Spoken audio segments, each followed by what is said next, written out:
So under D block elements, let us discuss now magnetic properties.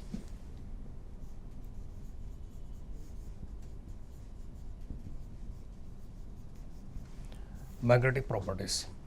Most of the D block elements exhibit paramagnetic property. Most of the D block elements and their compounds exhibit paramagnetic property. Why they exhibit paramagnetic property? It is due to presence of unpaired electrons in d orbitals. It is due to presence of unpaired electrons in d orbital. You take any transition metal or D block metal and their compounds, at least they are carrying single unpaired electron. Therefore, most of the D block elements and their compounds exhibiting paramagnetic property. If you consider a D0 electronic configuration or a D10 electronic configuration, D0 electronic configuration or D10 electronic configuration, they are not carrying any unpaired electron. Therefore, they are found to be diamagnetic. They are found to be diamagnetic in nature. We come across different types of magnetic properties. Different types of magnetic properties. The first property we can say paramagnetic property. Paramagnetic substance, let me say. Paramagnetic substance. Second one, diamagnetic substance. Diamagnetic substance. And third one, let me say ferromagnetic substance. Ferromagnetic substance. And next one, antiferromagnetic substance. Antiferromagnetic substance. Antiferromagnetic substance. So paramagnetic substance, diamagnetic substance, ferromagnetic substance, antiferromagnetic substance, and one more substance we come across, ferrimagnetic substance. Ferrimagnetic substance. Like this, different magnetic substances are there. You know well this particular paramagnetic substance. Paramagnetic substance. The substance which is attracted by the magnet. The substance which is attracted by the magnet, we call it as what? Paramagnetic substance. A paramagnetic substance generally carrying unpaired electron. Generally carrying unpaired electron. Whichever the substance carrying unpaired electron that is attracted by the magnet, such a substance we call it as what? Paramagnetic substance. Coming to diamagnetic substance. The substance which is generally repelled by the magnet. The substance which is generally repelled by the magnet, we call it as diamagnetic substance. Diamagnetic substance. Diamagnetic substance generally carrying paired arrangement of electrons. Paired arrangement of electron. Therefore, that particular substance is repelled by the magnet. Such a substance we call it what? Diamagnetic substance. Why? A paramagnetic substance is attracted. You see, if you are taking one unpaired electron in there, generally a unpaired electron always tries to make its spin 0. Its spin 0. Therefore, a unpaired electron carrying what? Plus of spin or minus of spin. To make its spin 0, it is moving toward the magnet to make the north pole and south pole of this particular magnet. One will be plus of, the other one will be minus of. Therefore, the plus of electron which is carrying plus of electron that is moving toward the magnet to make its spin 0. Therefore, this particular paramagnetic substance is attracted toward the magnet. Next, coming to diamagnetic substance. Why a diamagnetic substance is repelled by the magnet? See, when spin is 0, then it should not show any response. Generally, according to the number of unpaired electrons and the paired arrangement of electrons is there. According to number of electrons and pairing of electrons, we cannot say it is the diamagnetic. Now, a diamagnetic substance, whenever a diamagnetic substance is put in the magnetic field, there will be some induced paramagnetic moments are developed. These paramagnetic moments are working in opposite direction to the field of the magnet. Therefore, a diamagnetic substance is repelled by the magnet. What I am saying, when a diamagnetic substance is put in the magnetic field, there will be some induced temporary paramagnetic moments are generated. These paramagnetic moments working in opposite direction to the field of the magnet. Therefore, that particular substance is repelled by the magnet. Next, the effect of diamagnetic moment is less than paramagnetic moment. See, paramagnetic moment is a permanent one. It is there in the substance. But diamagnetic moment, what I said, it is induced by the field of the magnet. Therefore, it is induced, temporary and small. Because of this particular reason, since it is an induced magnetic moment, the diamagnetic effect is less than paramagnetic effect.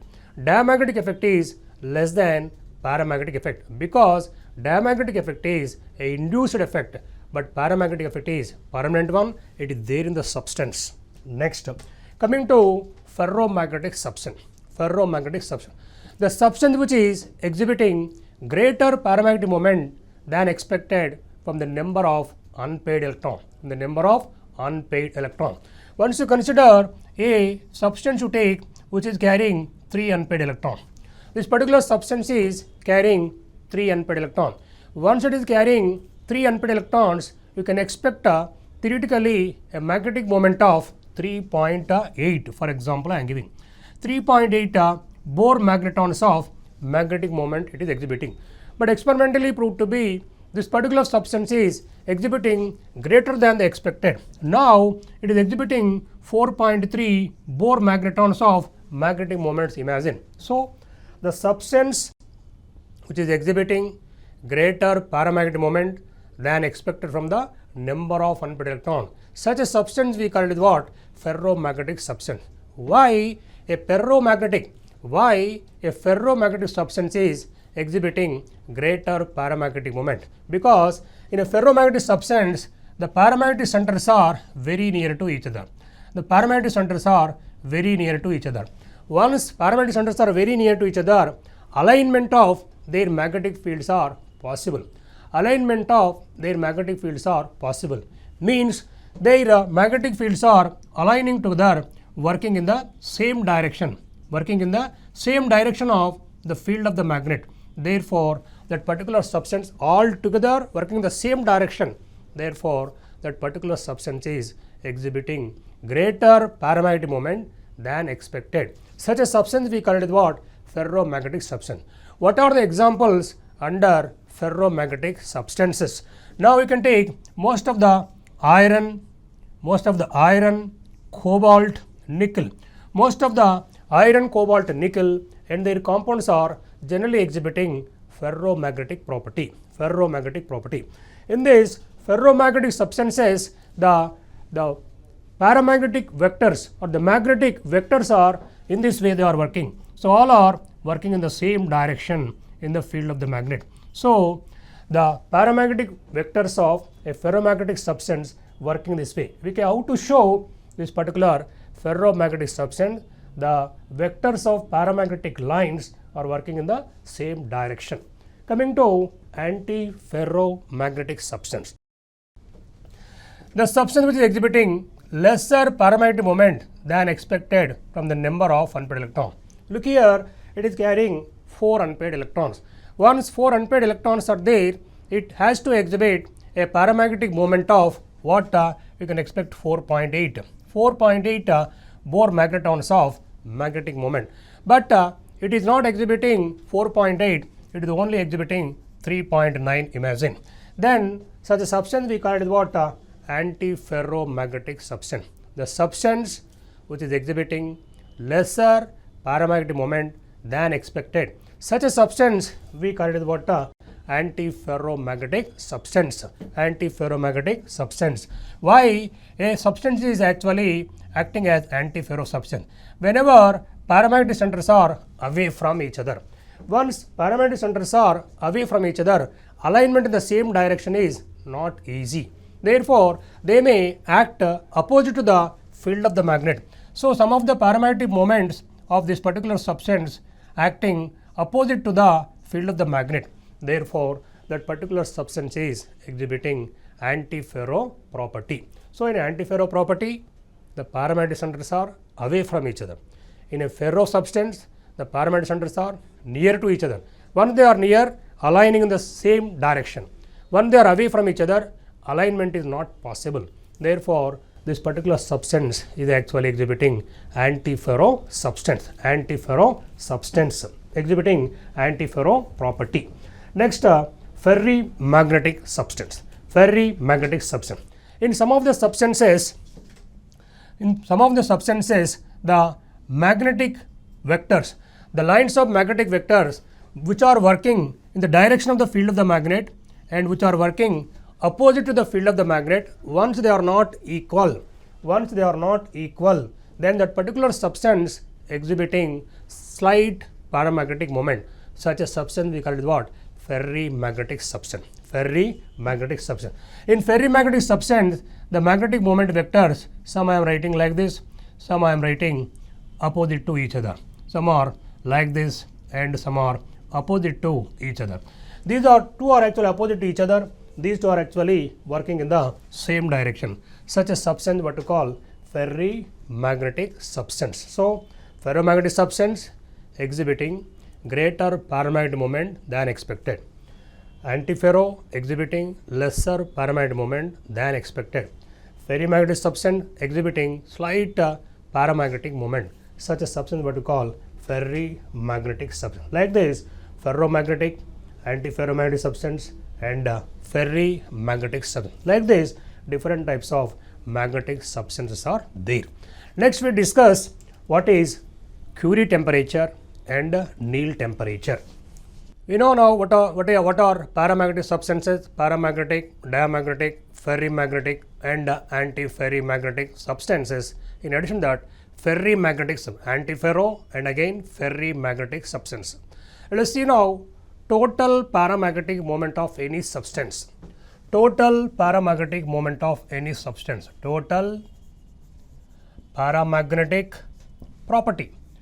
Total paramagnetic property of any substance equal to spin angular moment plus orbital angular moment. Spin angular moment plus orbital angular moment. Spin angular moment plus orbital angular moment. Total paramagnetic property of any substance dependent on two factors. One is spin angular moment and orbital angular moment. What is this spin angular moment and orbital angular moment? Consider an electron is actually revolving around the nucleus. Electron revolving around the nucleus you consider. Once revolving, this particular electron is actually spinning on its own axis. Spinning on its own axis, developing a particular magnetic moment, what you call spin angular moment. While revolving itself, it is actually spinning on its own axis and again revolving around the nucleus. Once it is revolving around the nucleus in a particular orbit, again it developing one more magnetic moment. While revolving in the orbit, developing particular magnetic moment, what you call orbital angular moment. One is spinning on its own axis, developing a particular magnetic moment, spin angular moment. Next, revolving around the nucleus in a particular orbit, one more magnetic moment is developed, that is known as what? Orbital angular moment. These two moments together only we call total paramagnetic moment of that particular substance. Total paramagnetic moment of that particular substance. Therefore, spin angular moment plus orbital angular moment. This we can also show by a equation nu s plus L. Here S stands for spin angular moment and L stands for orbital angular moment. The equation for this nu s plus L is equal to under root of 4s into s plus 1 plus L into L plus 1. L into L plus 1. This stands for orbital angular moment. This stands for spin angular moment. This stands for spin angular moment. This stands for orbital angular moment. Now, in D block elements, especially in 3D series, this orbital angular moment is completely quenched by the ligand fields. Completely quenched. Completely quenched by the ligand fields. In other way, quenching means cancelled by the ligand fields. Why? In D block elements, what I am saying, especially in 3D series, the orbital angular moment is completely quenched by the ligand fields because the d orbitals are there in the penultimate shell near to the ligand fields. What do you understand by this? Look the board. Now, let us talk about 3D series. 3D series means fourth period. Let me write 4 shells. 1, 2, 3, 4. Then electronic configuration, let me say it is 4s2. For 3D series, it is actually 3D. Now, this particular ligand is here, ligand it is. ligand is here very near to the d orbital. Therefore, the field strength of this particular ligand is affecting the orbital angular moment of electron in the d orbitals. So, in d block elements, especially in 3D series, the orbital angular moment is completely quenched or cancelled by the ligand fields, because the ligands are there in the d orbitals are there in the penultimate shell, that is, it is near to the ligand fields. Therefore, ligand field is affecting the orbital angular moment of electrons in d orbital. Therefore, half of the equation is sufficient to calculate the total paramagnetic moment, especially in 3D series. Therefore, we can write now mu effective. Mu effective is equal to only half of the equation I am taking here, that is under root of 4s into s plus 1. Under root of 4s into s plus 1 is enough. The same equation generally you also know, you use one more equation in addition to that. Mu effective is also equal to under root of n into n plus 2. N into n plus 2. One more equation is used under root of n into n plus 2. One more equation is also there to calculate this particular only spin angular moment. G into under root of s into s plus 1. S into s plus 1 also you can use. Here G stands for gyromagnetic ratio. Gyromagnetic ratio, its value is 2. So, by using either of the equations, we can calculate the total paramagnetic moment. Whether you are using the first equation or the second equation or third equation, all are one and same. Or for applying all the three equations, you will be getting only one value. Suppose one electron is there, unpaired electron. Then use the first equation or the second equation, third equation, you will be getting only 1.7 bm. 1.7 bm. So, either of the equations are having same meaning and same value they are giving. Only wherever you are applying s, wherever you write s, consider as the spin. Wherever you are writing n, consider as the number of unpaired electrons. N stands for number of unpaired electron, s stands for spin of the electron. Accordingly, you can calculate the magnetic moment of any given number of unpaired electron. Now, once we know the number of unpaired electrons in any metal or any substance, we can easily say its magnetic moment. It's a magnetic moment. I will write a small table, try to understand this. What I am writing, look the board. Number of unpaired electrons. Number of unpaired electrons and magnetic moment. Magnetic moment. Magnetic moment in bms. Magnetic moment in bms. Magnetic moment in bms. Now, 1 unpaired electron, 2, 3, 4, 5. This is what number of unpaired electrons, imagine. Then magnetic moment comes to be. Magnetic moment comes to be. If one electron is there, you can take 1.72 2 bm, you can take 1.72 2 bm. If 2 unpaired electrons are there, you can take 2.8 through 8 to 3, you can consider 2.8 to 3. And 3 unpaired electrons are there, you can take 3.83 to 4 magnetons you can take. Once you are taking 4.87 to 5 you can take. If 5 is there, 5.9 to 6 you can take. Like this, roughly you can say the magnetic moment. What you can understand by this particular table, if one unpaired electron is there, 1.8 you take roughly, 1.8, 2, 2.8, 3, 3.8, 4, 4.8, 5, 5.8, like that you can take the magnetic moment. In any substance, if unpaired electrons are known, we can say its magnetic moment that 1, 1.8, 2, 2.8, 3, 3.8, 4, 4.8, 5, 5.8, like that you can say the magnetic moment of any substance once you know the number of unpaired electrons. Next, these magnetic moments are generally measured in Bohr magnetons. What to say? Bohr magnetons, BMs.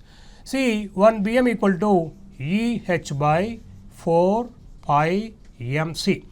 1 BM is equal to EH by 4 pi MC. Once a question appeared, define BM. You need not write any definition for this. Simply you can write 1 BM is equal to EH by 4 pi MC. E stands for electronic charge, H stands for Planck's constant, M stands for mass of the electron, and C stands for velocity of light. If you substitute all these values, that will give the value for 1 bm. So, the magnetic moments measured in Bohr magnetons, 1 bm is equal to Eh by 4 pi mc. Eh by 4 pi mc. Generally, magnetic moments are measured by using a balance. Magnetic moments are generally measured by using a balance. What do you call this particular balance? This particular balance is Guy balance, you see. Guy balance. The magnetic moments are generally measured by using Guy balance. Guy balance is actually experimental setup is like this for the Guy balance. This is what two magnetic poles will be there. Two magnetic poles will be there. One in north pole, the south pole. In between these two, a small glass tube is actually hanging. This is actually connected to a digital weighing machine. Suppose you are taken a certain substance in this. This particular substance, you don't know what is the nature of this particular substance. It may be a paramagnetic or it may be a diamagnetic, but you don't know what is the nature of the substance. Then consider 1 milligram of the substance you are taken. What you are taken? 1 milligram. Now, once it is paramagnetic, once you put on the instrument, then its weight is increasing. Say why it is increasing? It is attracted by the magnetic field, therefore its weight is increased. After putting on the instrument, once its weight is increased by 1.5 milligrams to say, then you can say that it is attracted. Therefore, you can consider that particular substance is what? Paramagnetic. Once its weight is decreasing, suppose this 1 milligram has become 0.5 milligram, then what you can say? It is repelled by the magnetic field. Therefore, any unknown substance, once you are putting in the magnetic balance due to magnetic field, it may be its weight is increasing or decreasing. Once its weight is increasing, say it's paramagnetic substance. Once its weight is decreasing, say it's what? Diamagnetic substance. Accordingly, increase or decrease in weight, the unknown substance you can say paramagnetic or diamagnetic. Increase in the weight, you can easily calculate. Based on the increase in the weight, you can calculate number of unpaired electrons in that particular substance. This is the way we do calculate the magnetic moment. Based on the magnetic moment, we can say what number of unpaired electrons are there in a given particular substance. This is about magnetic balance and how we calculate the magnetic moment of a given substance. How a question appear on this particular magnetic properties. In a compound of cobalt,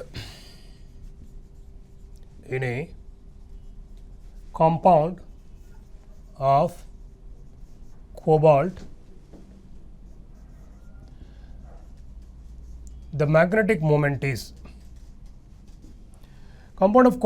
the magnetic moment is 6 bm. What will be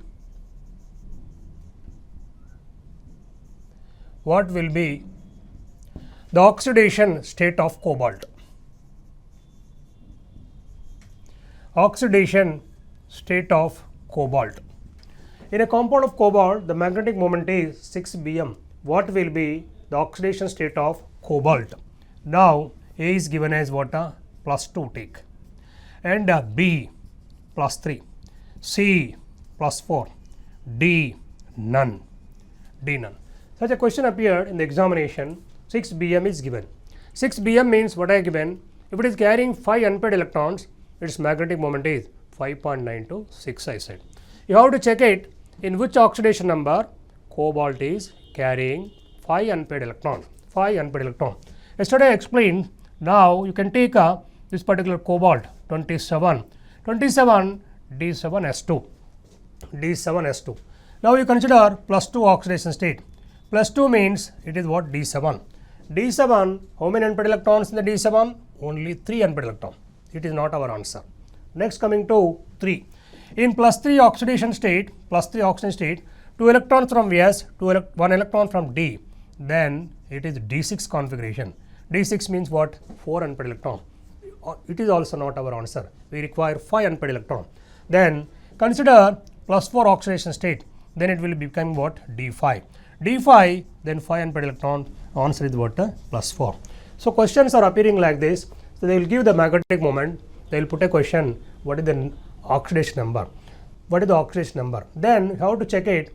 According to the given magnetic moment, first you have to check number of unpaired electrons. Accordingly, which oxidation number is correct answer? According to this particular question, the answer is what? +4. In +4, it is carrying D5 configuration, 5 unpaired electron. Then magnetic moment is 5.926. So answer is what? C. Next, magnetic properties were completed. Next, let us see color properties of D block elements. Color properties. Color properties. See, most of the D block elements and their compounds. Most of the D block elements and their compounds exhibit color. It is due to presence of unpaired electrons in d orbital. It is due to presence of unpaired electrons in d orbitals or incompletely filled d orbital. Presence of unpaired electrons in d orbitals or incompletely filled d orbital. Second reason, we can say it is due to d to d electronic transitions. D to d electronic transition. What is this d to d electronic transition? This particular transition you can also say, according to crystal field theory, T2G2 EG electronic transition. This you can also write as what? T2G2 EG electronic transitions. T2G2 EG electronic transitions, you can see. What is this? According to crystal field theory, you might be knowing this 5 d orbitals under the influence of any ligand. Under the influence of any ligand, consider a Cn minus, a aqua ligand, a amine ligand, you can take any ligand. Under the influence of this particular ligand, the 5 d orbitals splitting into different energy levels. The 5 d orbitals splitting into different energy levels. Higher energy level we consider what? Eg, and lower energy level we consider what? T2Z. This is what? T2Z and Eg. Now you consider a D3 electronic configuration. After the splitting, the electrons are entering into lower energy levels. After splitting, the electrons are entering into lower energy level. Next, the energy difference between these two energy levels is very less. That what to represent delta O. Delta stands for energy difference. O stands for octahedral geometry. The splitting of orbitals in octahedral geometry is like this, T2Z and EZ. Now, the energy difference between these two energy levels is very less. It is more or less equal to visible region of light. Now, color from this particular visible region of light is absorbed. Imagine X color is absorbed. Then electron from lower energy level is excited to higher energy level. Electron from lower energy level is excited to higher energy level. You know well, this electron in the higher energy level is less stable. Once it is entered to the higher energy level, again it comes back to the same lower energy level. While de-excitation, absorbed energy is actually transmitted. Whatever the color it is transmitting, that will be the color of the compound. That will be the color of the compound. What is this dt transition? Yes, both are d orbitals only. Lower energy level is d orbital, higher energy level is d orbital. This particular we are calling it as what? D to D electronic transition or T2G2 EG electronic transition. This is the reason for the most of the D block elements and their compounds exhibiting color. Next, the color properties dependent on various factors. What are the factors influencing the color properties of D block elements? The factors influencing the color properties of D block elements. Let us see that. The color properties are influenced by the color properties are influenced by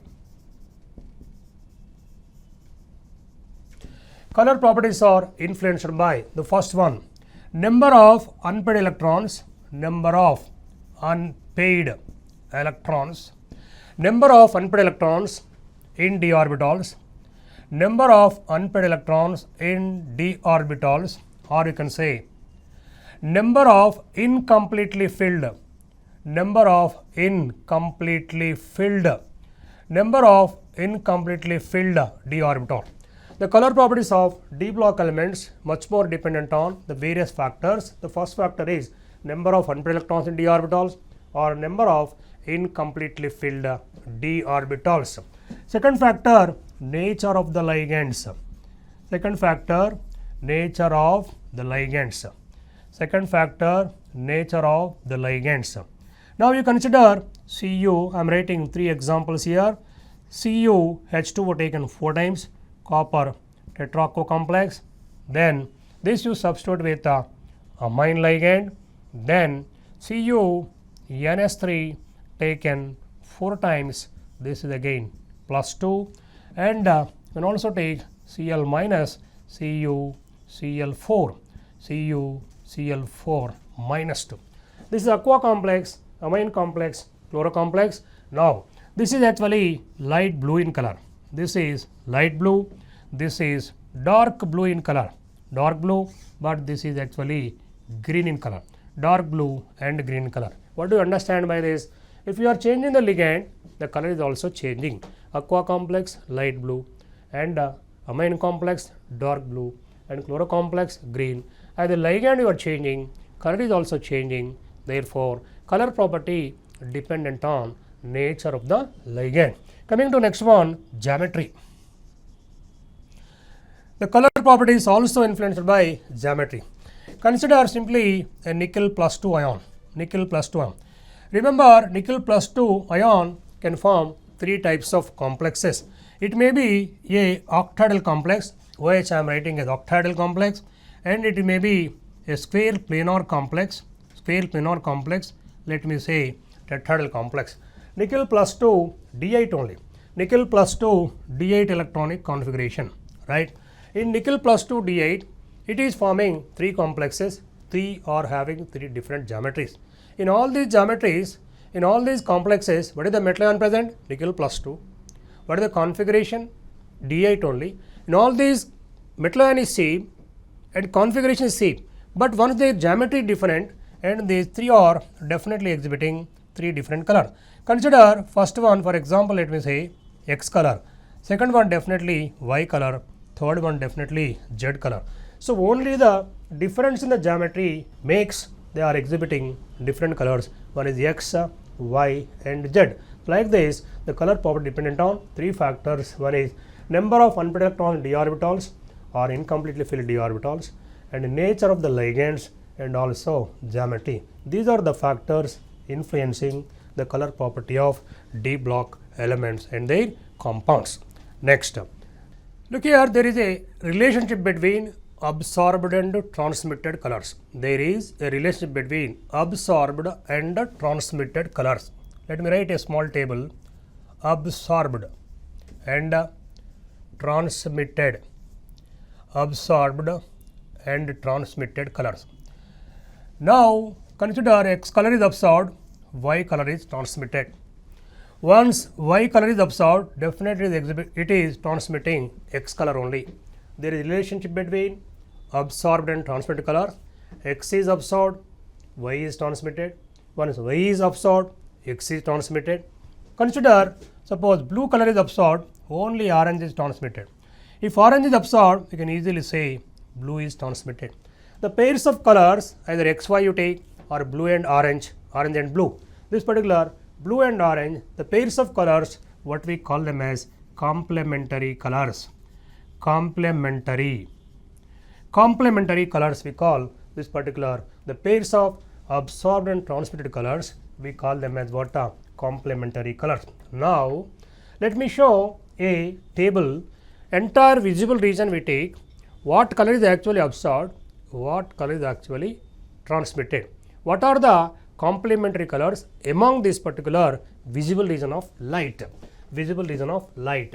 Let me make a table here, then you can easily understand what color is absorbed, what color is transmitted. Now let me say here, first I will write VIBGR. VIBGYOR.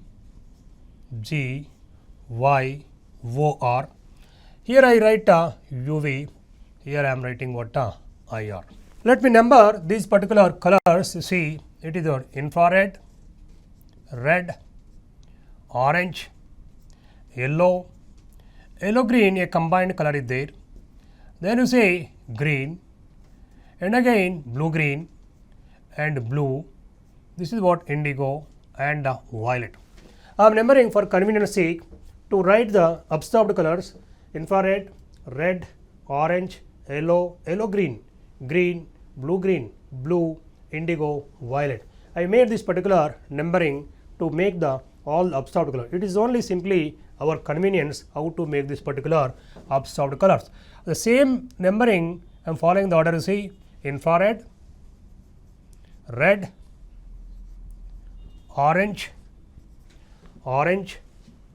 yellow, green,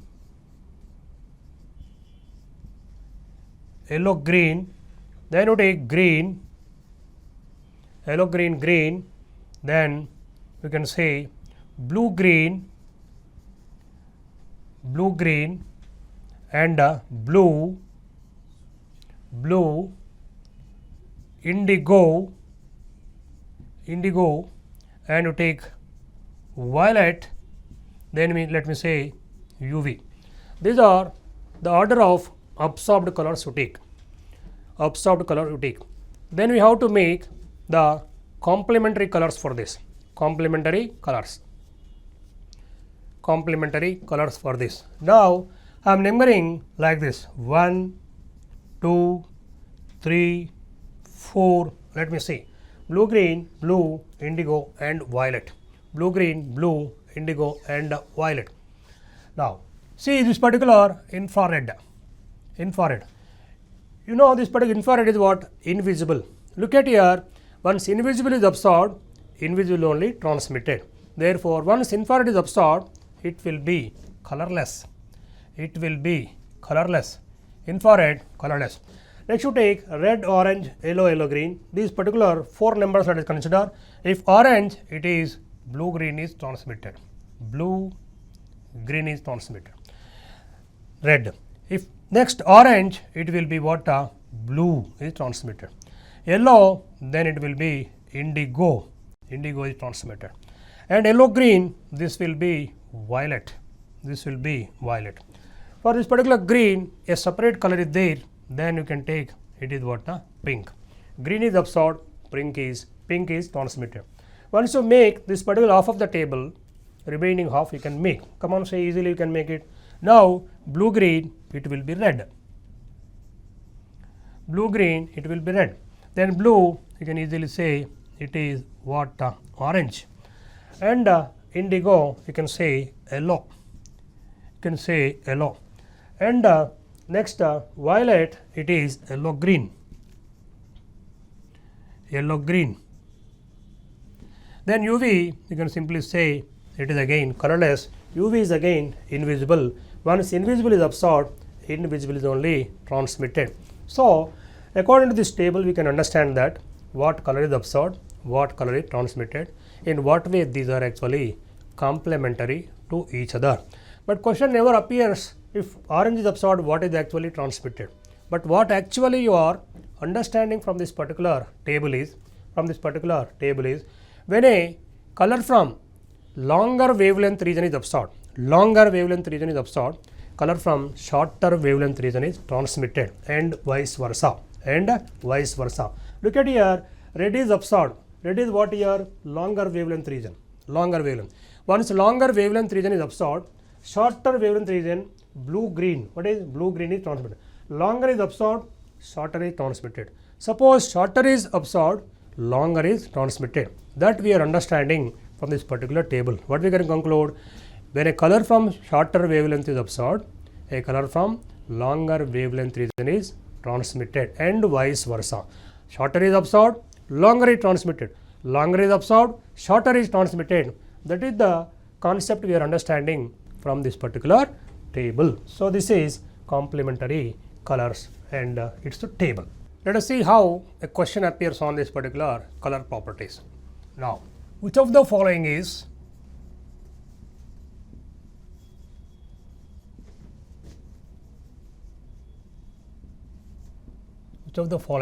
colored? Which of the following is colored? Consider A, it is what? CuCl, B, Cu2Cl2, C, and CdCl2, D. Let us take CuCl2. This is the question up here. Then you have to say, according to our generalization, wherever no unpaired electron, D0 configuration is there, D10 configuration is there, that particular compound is found to be colorless. Now we consider CuCl. Cu is actually +1. +1 means what? D10. Therefore it is colorless. Coming to Cu2Cl2, same oxidation number. This is what again? Cu +1. Still it is what? D10. And CdCl2, you know, Cd is also +2. Still it is what? D10 configuration. Therefore colorless. In the case of CuCl2, you can consider Cu +2. This is what actually D9. Therefore CuCl2 only exhibit color, as CuCl2 carrying what? D9 configuration. One unpaired electron is there. Then the excitation and de-excitation is possible. Absorption and emission is possible. Therefore only CuCl2 is exhibiting color, remaining all are colorless. This is the way questions appear in the examination. One more important point is there in this particular color properties. Now let me explain what is that important point here. What I generalized actually, any configuration, D0 configuration, D10 configuration, these are actually colorless. These are actually colorless. Now we consider D0 or D10, you can take scandium +3 and titanium +4 you take. And D10 configurations you can consider copper +1, simply zinc +2 you take. These are what? D0 configuration, these are D10 configuration. They are colorless, no doubt. But one very important thing is there in the case of KMnO4 you take, potassium permanganate. Consider one more point, K2Cr2O7. K2Cr2O7. What is the oxidation number of manganese in this? Well known to you. Manganese is what? +7. What is the oxidation number of chromium? Well known to you. It is what? +6. What is the electronic configuration of Mn +7? D0 configuration. D0 configuration. So what is the electronic configuration of manganese? 25 means D5S2. How many electrons are there in the valence and penultimate shell D and S? 7 electrons. It is losing all the 7 electrons. It is becoming what? Equal to 0. Then chromium +6. What is the configuration? D5S1. Losing all the 6 electrons. Then it is again D0 configuration. See, KMnO4 and K2Cr2O7, both of these are carrying D0 configurations. What we said, if D0 configuration is there, they should not exhibit in color. But I hope you know well, KMnO4 and K2Cr2O7 exhibiting color. You might have seen in the laboratory, KMnO4 is dark purple in the color, dark purple in color, and K2Cr2O7 dark orange in color. Both of these are exhibiting color even though D0 configuration, no unpaired electron. This is due to charge transfer phenomenon. It's very important. In most of the exams, this particular question is frequently appearing. The KMnO4 and K2Cr2O7, even though D0 configuration exhibiting color, this is due to charge transfer phenomenon. It's a very important term to remember. Charge transfer phenomenon. Charge transfer phenomenon. It's very important to remember. KMnO4 and K2Cr2O7, even though D0 configuration exhibit color, this is due to charge transfer phenomenon. Next, let us see the next heading, catalytic properties we will discuss. Catalytic properties. Catalytic properties.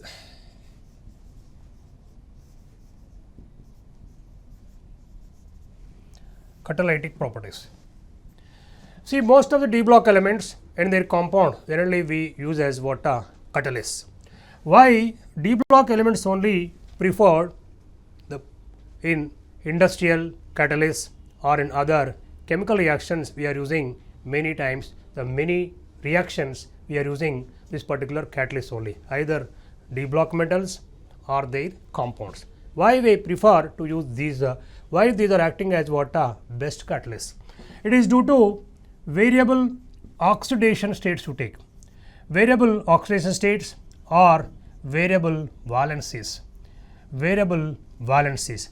Variable oxygen states are variable valencies. It is also due to presence of unpaired electrons in d orbitals, unpaired electrons in d orbitals or incompletely filled d orbital. Variable oxygen states are variable valencies, or it is due to unpaired electrons and incompletely filled d orbitals. Then you can take in the finely divided state, in the finely powdered state, these are having greater atomic surfaces. In the finely powdered state, these are having greater atomic surfaces, easily adsorb the reactants. Now we consider A and B plus catalyst, let me say D block. D block. A and B reactants in presence of catalyst D block element, and because of greater atomic surfaces, this is actually easily adsorbing this particular reactant and facilitate the reaction to take place. Facilitate the reaction to take place. What you are getting? AB catalyst. This is unstable intermediate you are getting. Unstable intermediate. Unstable intermediate you are getting. Ultimately, it is decomposing. You are getting what? C product. Again, you are getting catalyst. Due to these particular reasons, what reasons? Variable oxygen states, variable valencies, unpaired electrons, incompletely filled d orbitals, finely powdered state, they are having greater atomic surfaces, adsorb the reactants and form a unstable intermediate and facilitate the reaction to take place. Because of these reasons, most of the D block elements and their compounds act as best catalysts. Best catalysts. Just few catalysts and their industrial importance. I will make a table so that you can remember. These catalysts are also very important. In most of the entrance exams, these are frequently appearing. Very few I mention on the board now. Catalyst and importance of the catalyst. Catalyst and its importance. Catalyst and its importance. Let me take first one, Ziegler-Natta catalyst. Ziegler-Natta.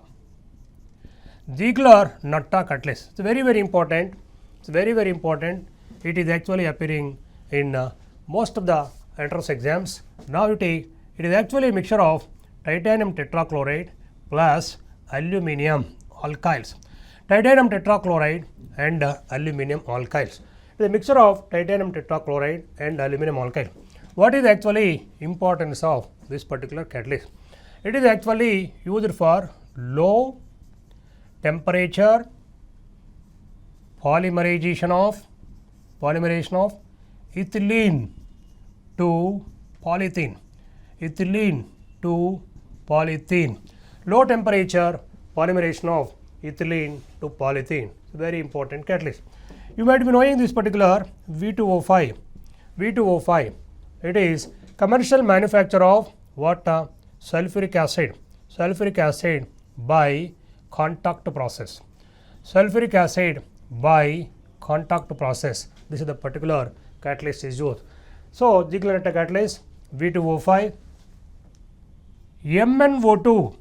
MnO2 is the catalyst used for the decomposition of KClO3. Decomposition of KClO3 for the preparation of oxygen. For the preparation of oxygen. Now you consider FeCl3. FeCl3 used for this manufacture of CCl4 from CS2 and Cl2. CS2 and Cl2.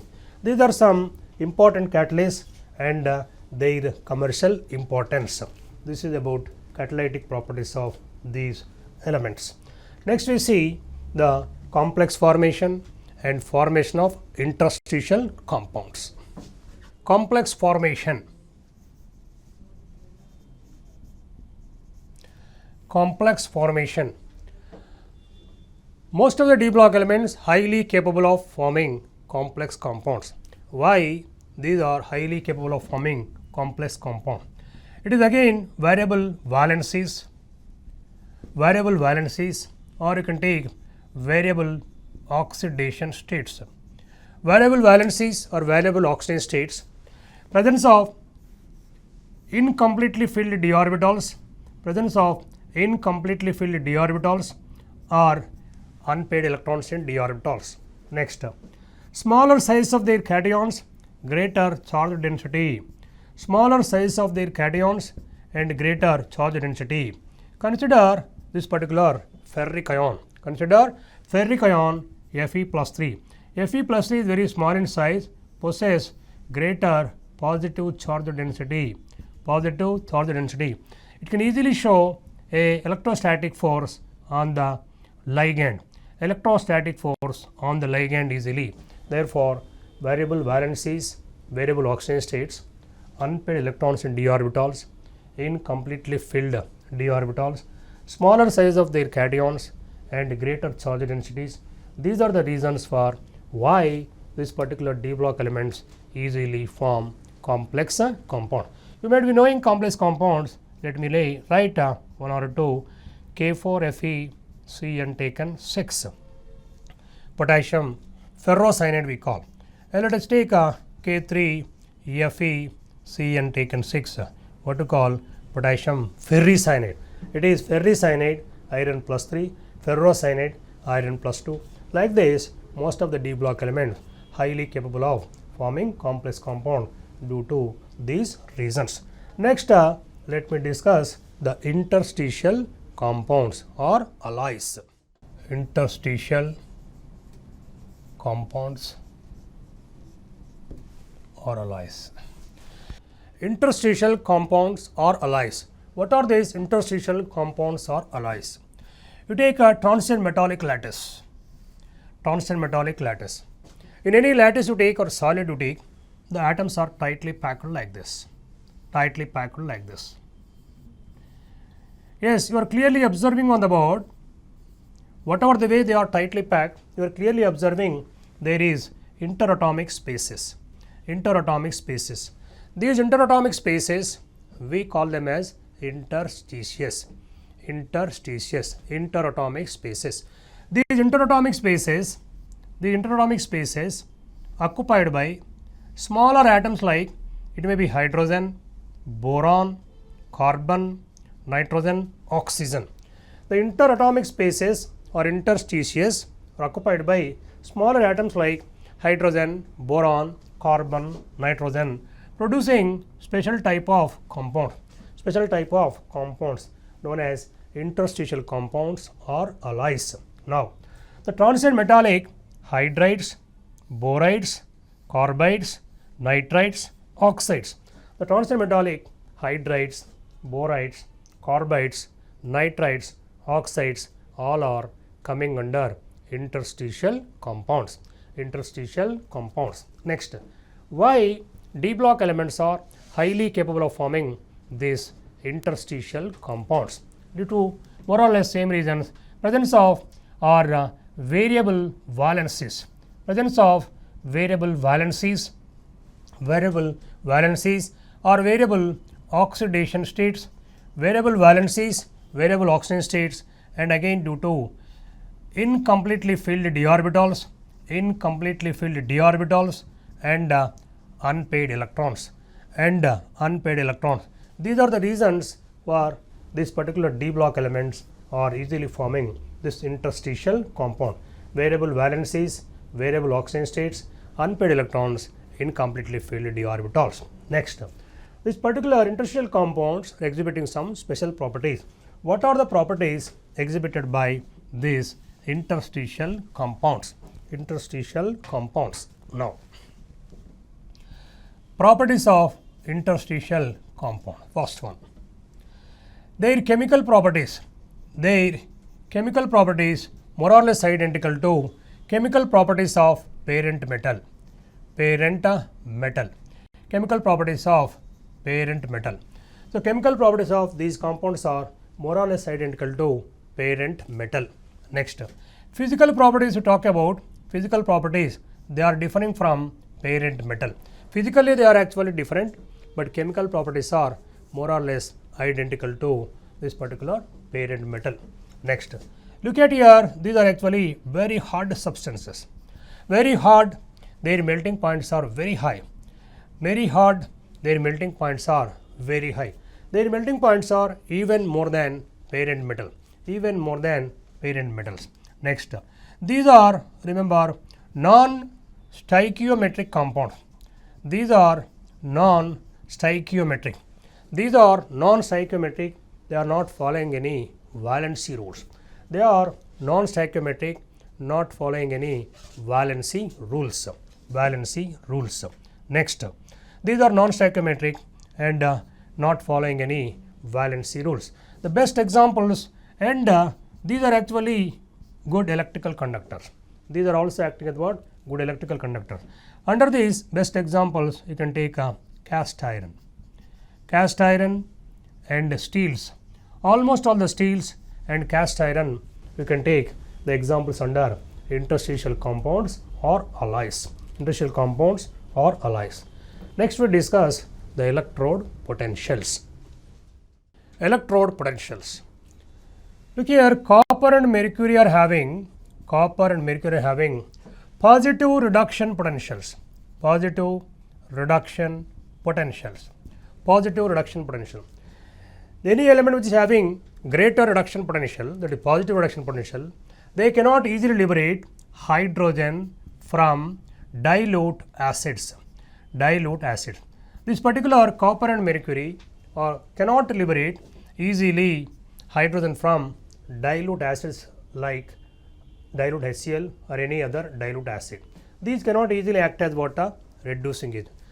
Excluding these particular two elements, remaining most of the D block elements having negative reduction potentials. Negative reduction potentials. Once negative reduction potential is there, lower reduction potentials, these will be above hydrogen in the electrochemical series. Once negative reduction potential is there, then these are found to be above the hydrogen in the electrochemical series. The elements which are having negative reduction potentials, they are above hydrogen in the electrochemical series, they can easily liberate hydrogen gas from dilute acid. This particular remaining all the elements easily liberate hydrogen gas from dilute acids. Now we consider chromium, manganese, yes, chromium, manganese, iron, cobalt, nickel.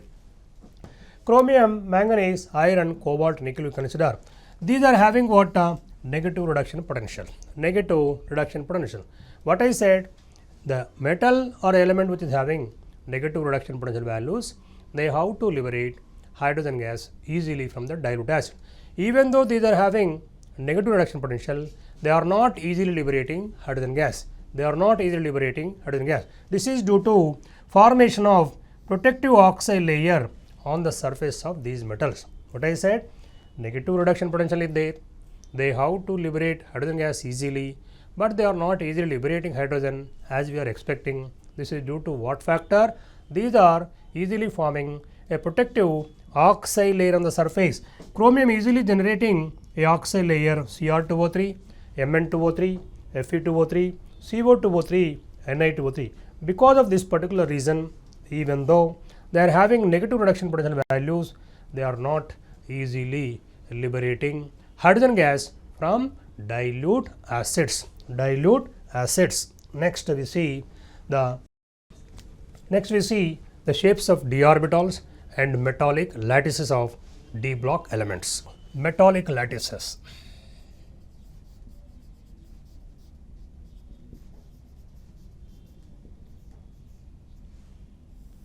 Metallic lattices. See, these metallic lattices, generally any solid or a metal possessing generally three metallic lattices. Either it may be HCP metallic lattice, well known to you, BCC metallic lattice, or it may be FCC metallic lattice. HCP means hexagonal close packing, BCC body centered cubic lattice, and FCC face centered cubic lattice. Generally any solid or the metal possessing either of the three metallic lattices. Questions appearing on this metallic lattices. What is the metallic lattice possessed by zirconium? What is the metallic lattice possessed by zinc? Such questions are appearing in the different entrance exams. Therefore, it is better to remember the metallic lattice of this particular D block element.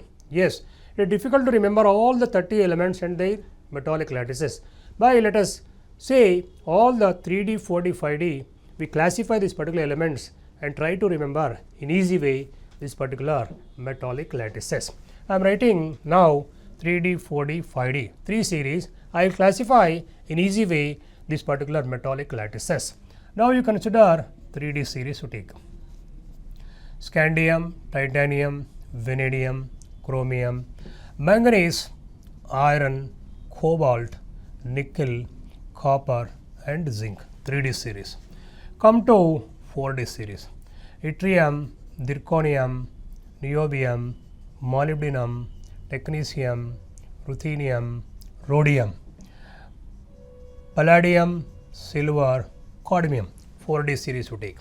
Next, you know this 5D series. Take lanthanum, hafnium, tantalum, tungsten, rhenium, osmium, iridium, platinum, Au, Hg. Now, these are 3D, 4D, 5D elements. Now, the first two series, the first two vertical columns are having a metallic lattice of HCP. Metallic lattice of HCP. First two vertical columns HCP. Second two vertical columns having a metallic lattice of BCC. Metallic lattice of BCC. Third two vertical columns having a metallic lattice of again HCP. But one thing you have to remember, this manganese metallic lattice is not clearly known.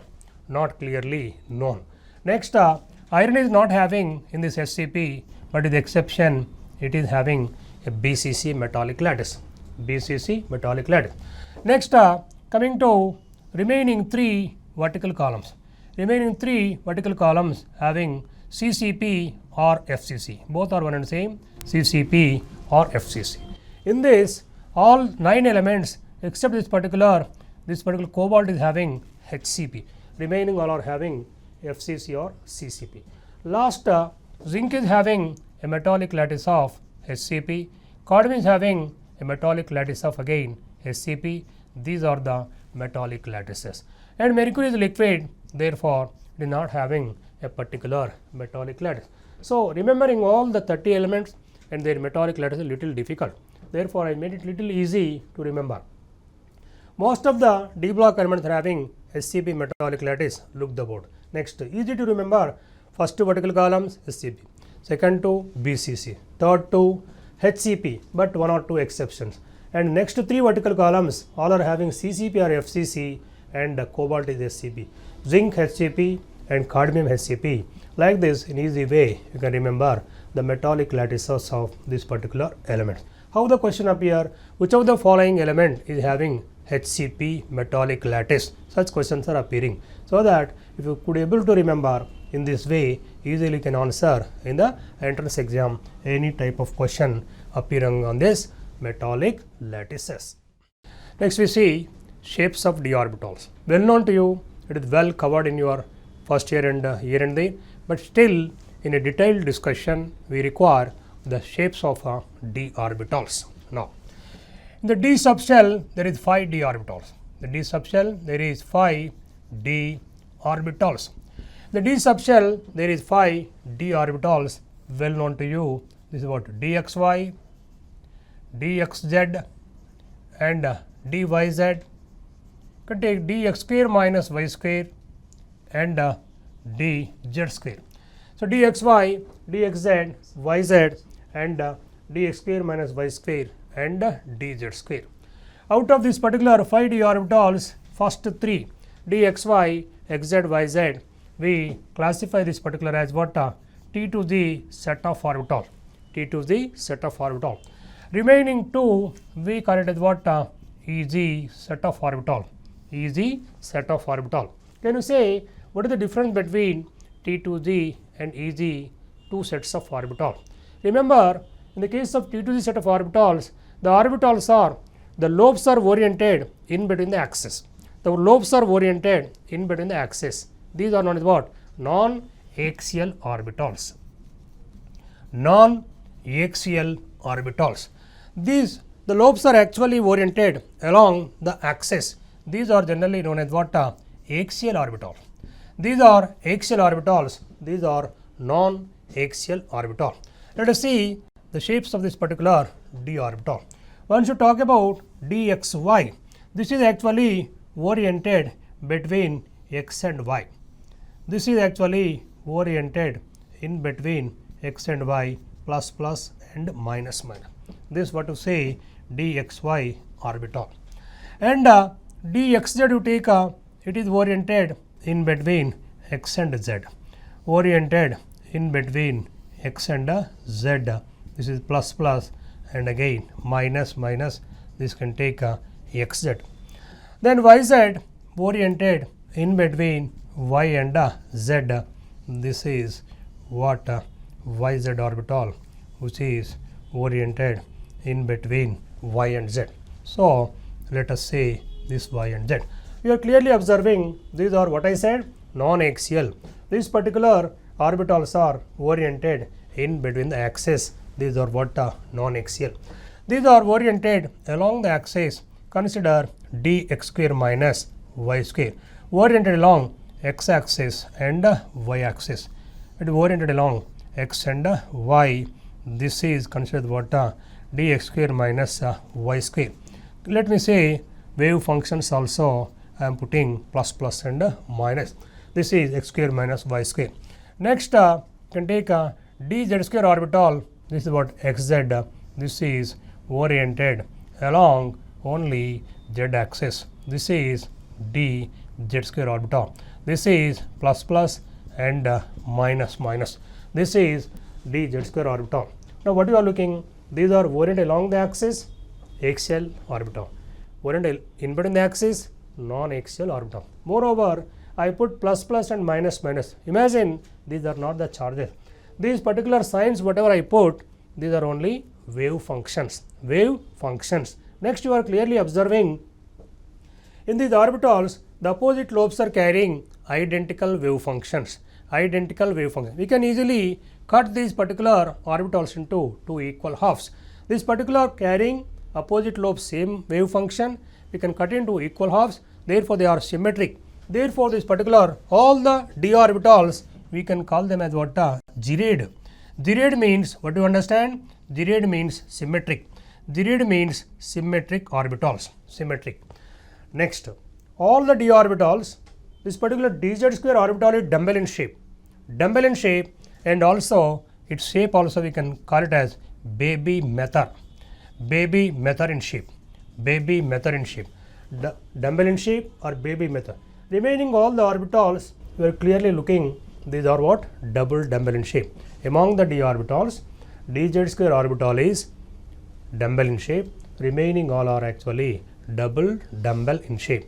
All the d orbitals, opposite lobes are carrying identical wave functions. They are symmetric.